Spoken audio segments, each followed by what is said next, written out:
Welcome back in, everyone, as we get close to the end of Day 5 here at the Lincoln Challenger. I am joined by our next man through to the quarterfinals in 3 sets. It's Lee 2. Lee, first of all, congratulations on the win. It is always going to be a spirited match when you match up against Ozan. Talk me through what you had to do to maintain your poise and ultimately pull through a 3.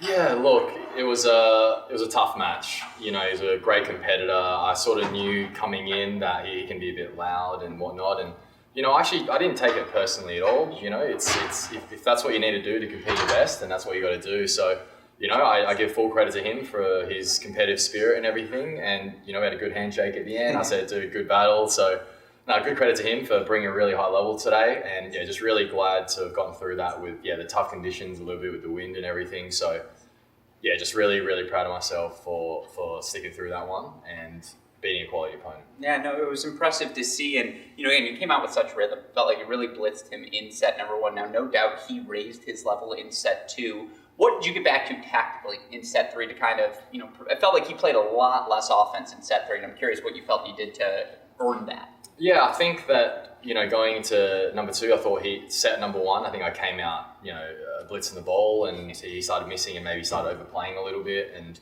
then that sort of maybe set me into a false sense of, you know, let's just make a few balls and he's going to miss. And then all of a sudden the second set he just didn't miss and went into lockdown mode. And, you know, and maybe I allowed him to do that by giving him a bit of rhythm. So, yeah, so when he won the second, I just, you know, had a bit of time and came out in the third, and I just said, look, let's just go for it and, you know, put the pressure on early.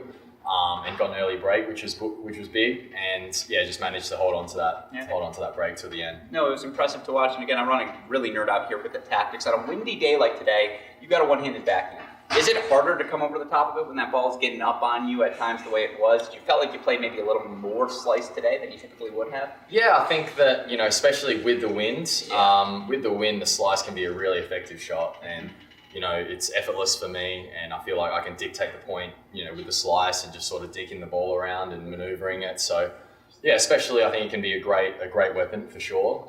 And you know, it's one way to conserve energy when we're having some long rallies. So, yeah, it's definitely a bit more of a tactical choice today, knowing that he went into a bit of a lockdown mode, and I felt like I could conserve a bit of energy and kind of control the point with the slice and, you know, look for forehands and whatnot. So, yeah, definitely a tool of mine in the shed. No, it was impressive to see, and again, 3rd Challenger quarterfinal, I believe, on the year, either 5th or 6th overall. Obviously a big week in Lexington for you last week. I know I asked you this last time, but what does that say about your level, and how are you feeling about your game as we head towards this final third?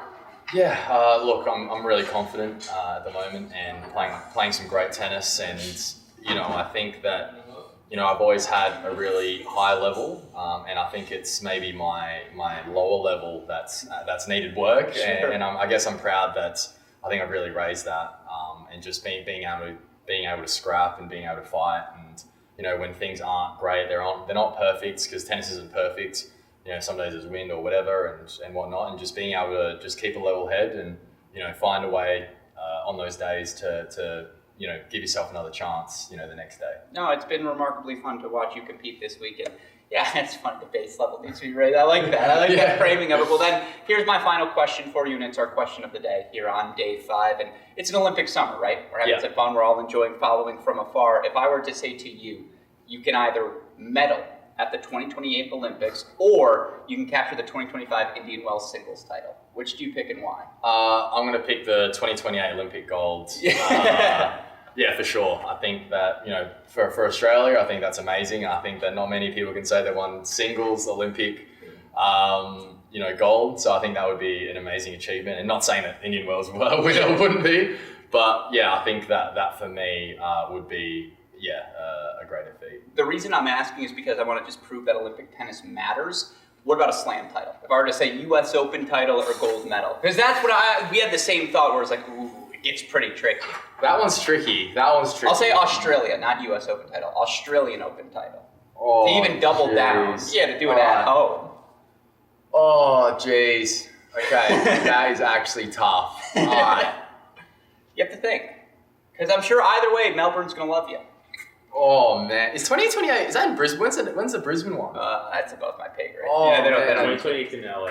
Oh yeah. Okay, this is controversial, but I'm gonna go Grand Slam. All right. It's controversial, but I'm gonna go Aussie Open win. I love I'm gonna that. go Aussie Well, Open. I can say this: nothing controversial about your victory today, Lee. Too. Yeah, Congratulations. Thank you. Yep. Cheers, Alex. Thanks.